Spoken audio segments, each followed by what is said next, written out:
क्या आप जानते हैं बिना ओवन के भी राइस कुकर में मुलायम केक बनाया जा सकता है। सबसे पहले 6 अंडे और 80 ग्राम दूध अच्छे से फेंट लें। अब इसमें 300 ग्राम केक पाउडर डालकर स्मूथ बैटर बना लें। फिर 50 ग्राम तेल डालें और हल्का सा मिक्स करें। ध्यान रहे ज्यादा देर तक ना फेंटें।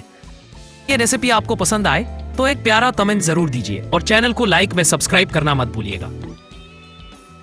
अब राइस कुकर पॉट को तेल से ग्रीस करें, बैटर डालें और ढक्कन बंद कर दें।